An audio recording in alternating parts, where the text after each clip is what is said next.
ಅಭಿಪ್ರಾಯದ ಪ್ರಕಾರ ನೀವು ಅದನ್ನು ಭಾಷಣ ಮಾಡುವುದಿಲ್ಲ, ಹಾಗಾಗಿ ಸಂದೇಶ ಸಿಗುವುದಿಲ್ಲ. ಧನ್ಯವಾದಗಳನ್ನು ಅರ್ಪಿಸ್ತೇನೆ. ಯಾಕಂದ್ರೆ ನಮ್ಮ ಕ್ಷೇತ್ರದ ಬಗ್ಗೆ ನಿಮಗೆ ಅಪಾರವಾದ ಅಭಿಮಾನ ಇದೆ ನನಗೆ ಗೊತ್ತಿದೆ. ಈಗ ನನ್ನ ಮಾತಾಡ್ತಾ ಇರುವಾಗ ನಮ್ಮ ಬಂಟ್ವಾಳದ ಮಾಜಿ ಶಾಸಕರಾದಂಥ ನಾಗರಾಜರವರು ಕಣ್ಣಿಗೆ ಹಾಕಿದರು. ಈ ಕ್ಷೇತ್ರದಿಂದ ಒಂದು ಅಪಾರ ಬಂಟ್ವಾಳ ಬಹಳ ಜನ ಮನಸ್ಸಾರೆ ಪ್ರೀತಿಸುವರಿದ್ದೀರಿ, ಮನಸ್ಸಾರೆ ಗೌರವಿಸುವರಿದ್ದೀರಿ, ಮನಸ್ಸಾರೆ ಕ್ಷೇತ್ರದ ಬಗ್ಗೆ ಅನೇಕ ಅಭಿಮಾನ ಹೊಂದಿದವರಿದ್ದೀರಿ. ಅದು ನಾನು ಯಾರ ಬಗ್ಗೆ ಕೂಡ ಒಬ್ಬ ಹೋಗುವುದಿಲ್ಲ. ಇವೆಲ್ಲ ಬಹಳ ಅಭಿಮಾನದಿಂದ ಇಲ್ಲಿ ಬಂದಿದ್ದೀರಿ. ಇವತ್ತು ಬಹಳ ವ್ಯವಸ್ಥಿತವಾಗಿ ಕಾರ್ಯಕ್ರಮವನ್ನು ನಡೆಸಿಕೊಂಡು ಬಂದಿದ್ದೀರಿ. ಹಾಗಾಗಿ ನಾನು ಹೆಚ್ಚು ಏನು ಹೇಳಕ್ಕೆ ಎಷ್ಟು ಗೌರವಿಸ್ತೇನೆ. ನಮ್ಮ ಕ್ಷೇತ್ರದ ಮೇಲೆ ಗೌರವ ಈಗ ಜಾಸ್ತಿ.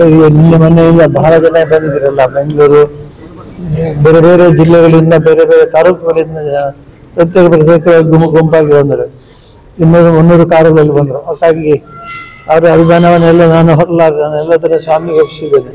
ನಿಮ್ಮ ಪ್ರೀತಿ ನಾನು ಹೊರಲಾರೆ, ಸ್ವಾಮಿಗೆ ಒಪ್ಪಿಸ್ತೇನೆ. ಅದನ್ನು ನಮ್ಮ ಸ್ವಾಮಿಗೆ ಒಪ್ಪಿಸ್ತೇನೆ. ಅವರೆಲ್ಲ ಇದನ್ನು ಪ್ರೀತಿಸಿದೆ. ಈ ಯಾರ ಪ್ರೀತಿಯಿಂದ ಹೃದಯ ಹೃದಯಾನಂದದಿಂದ ಯಾರು ಗೌರವಿಸಿದ್ದೇವೆ, ಯಾರು ಕ್ಷಮ ಬಗ್ಗೆ, ಕ್ಷೇತ್ರದ ಬಗ್ಗೆ ಗೌರವದಿಂದ ಎಲ್ಲರಿಗೂ ಕೂಡ ಶಿವನ ಸ್ವಾಮಿ ಕನ್ನಪ್ಪನನ್ನು ಒಳ್ಳೇದು ಮಾಡಲಿ. ಮುಂದಿನ ದಿನಗಳಲ್ಲಿ ಸಮಯ ಬಂದಾಗ ನಾನು ಮಾತಾಡ್ತೇನೆ.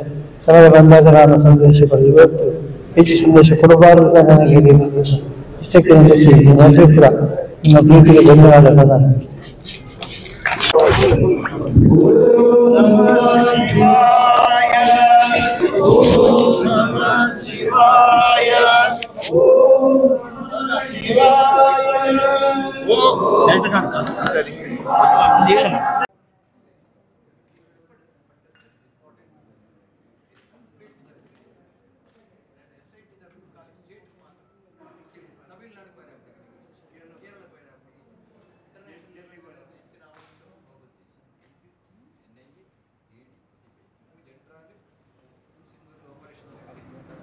ಎಲ್ಲ ಇಡೀ ಕರ್ನಾಟಕದ ವಿಶ್ವ ಹಿಂದೂ ಪರಿಷತ್ ಎಲ್ಲ ಈಗ ಹೊರಡು ಬಂದು ಬೀಸಿನ ಮುಖಾಂತರ ಇಡೀ ಕರ್ನಾಟಕ